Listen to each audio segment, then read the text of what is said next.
This is my Ridgid compressor. I've had a problem ever since I owned it, where that after the tanks will get filled, the switch would just keep running and eventually blow a fuse.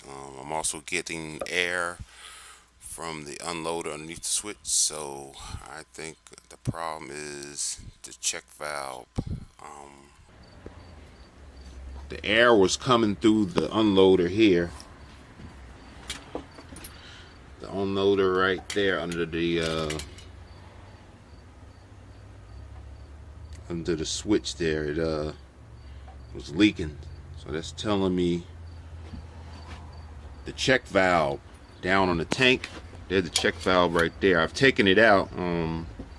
This is how it looks. This is the old check valve. Right up underneath here, the check valve, it gets rust in there. I think it's got a very weak spring. It's very hard to take out. Had to use a 1/2-inch breaking bar. Had to use that to get it out with a socket.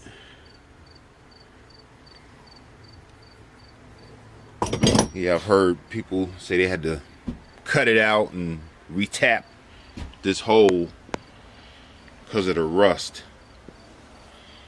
Before I install that back, I'll clean that off. Here's a new valve.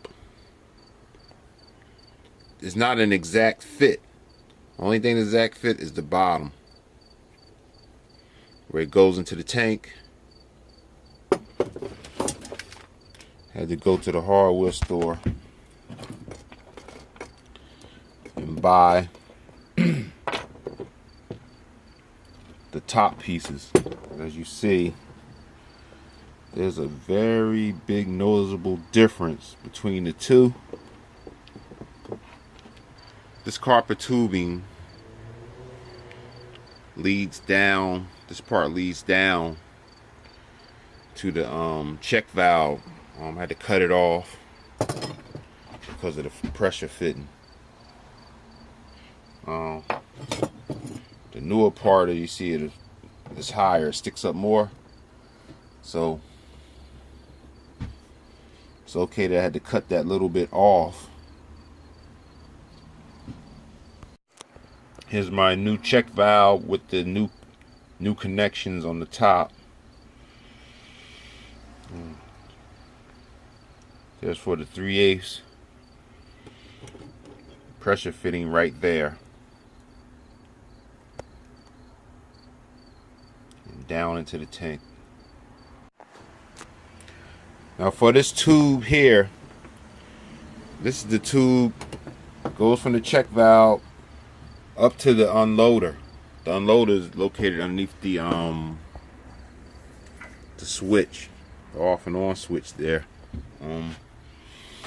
Had to modify this because this did not fit perfectly into here. So I bought this also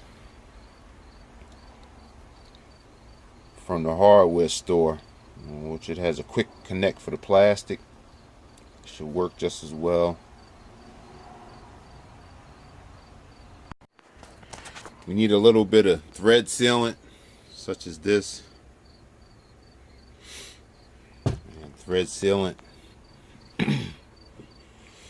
right there on the check valve. Put thread sealant there, really big thread. Yeah, I'll clean that bottom off. We don't want nothing inside the valve. Okay, I have the pipe sealant onto the check valve. I had to put this elbow on before putting the check valve on. This particular check valve has 2 areas where you can put your wrench, which is good. The old one just had one spot where you can put your wrench, so you had to take this elbow out first.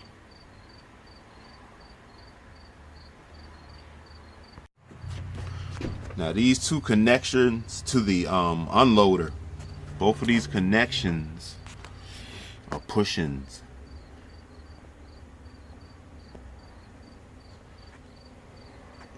See, that's the white one I got from the hardware store. I just pushed it in. And here's the unloader.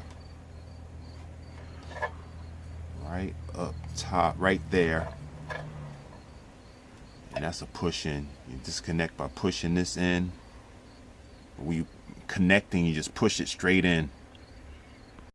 Okay, I have it all back together.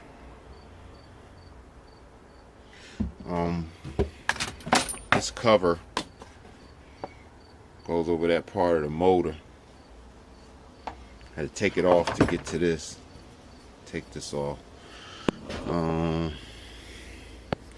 Everything looks kind of okay, except for right there. That pressure fitting looks kind of funny. I don't know. Hope it holds up.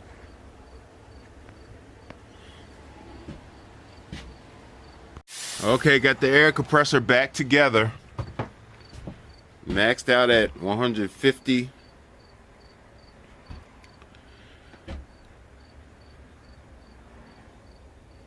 Okay, I was right about this compression fitting looking funny down there. It had to be totally in the center. On the first trial, it was leaking, even with the thread dope. Take it back apart, tighten this up again. The check valve, I had to tighten it up again.